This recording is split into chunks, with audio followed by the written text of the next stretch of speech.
አሁን 2 ወር ዊዝን 2 months ታየዋል በተመሳሳይ ድምቀት በተመሳሳይ ሁኔታ ቢንዛይድን ካልተቀበለው በረከት ምን አለ ተለኝ አሁን ግብጽ በጣም ጥርሷን ነክሳ ካልቡርሃን ጎን ቆመች ቦታ ምንድነው የአሜሪካ አቋምም ይሄ እንደሆነ ከዚህ ፊት ይታወቃል ስለዚህ የአሜሪካን አቋም ሊቀበሉት የማይችሉ እንደ አልቡርሃን ግልጽ እኮ አሁን በሱዳን ግጭት በመናምን ተብሎ የተፈናቀለ ሰው እኮ የት እንደሄደ ያውቃል 800 ምናምን ይሆናሉ ነው ተፈናቃዮች ወርዴ ምናምን ይለውንም ቼክ ማድረግ አለ ግብጾች ሳላጎሽ ነበር ባወር የሚያደርጉት ለአልበሽር መውደቅ እጃቸው ያለበት ይመስል ለዚህ ሻቢያ በተቀላላ በብሬጆች ነው ይበላባቸው ስለዚህ እነሱ በቃይትና በመና አካባቢ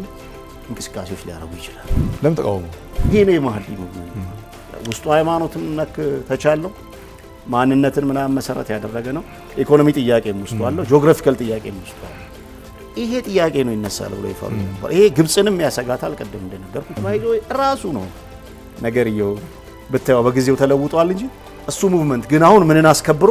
ራሱን ከታሪክ ተምሮ ቴሪቶሪያል እንትኑን አስከብሮ ምንድነው የዚህ ሁሉ ምንጭ በተለይ ሰናርና ገዳሪ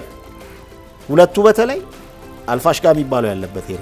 ምንድነው ታዲያ ጥቅሙ ነው የመስኖ እንቅስቃሴ ሸማቂን የመስኖ ሰራተኛ ነው ብለህ ታስቀምጣለህ ይሁን መስኖ ማሽላ ጥቅሙ ምንድነው ሲባል እኮ እንደምሽግም ይሆናል ይተባል የግብጽ ኢንተለጀንስና የሱዳን ኢንተለጀንስ በጣም ሊንካቸው ጠንካራ የሚያደርገው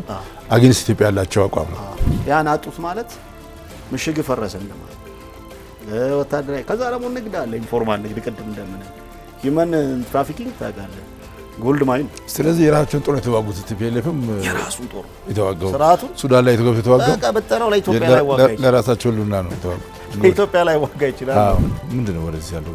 ኢትዮጵያም ደግሞ ሙቭ ማድረግ ያሉባት አካባቢዎች ይኖራሉ ማለት አሉ እነዚህ አካባቢዎች ይታወቃሉ ኢቭን አሁን እንቅስቃሴዎች እንኳን ብታረክ ስትሮግ የሆነ ሌቨሬጅ እሷ አለች ያላት ማለት ነው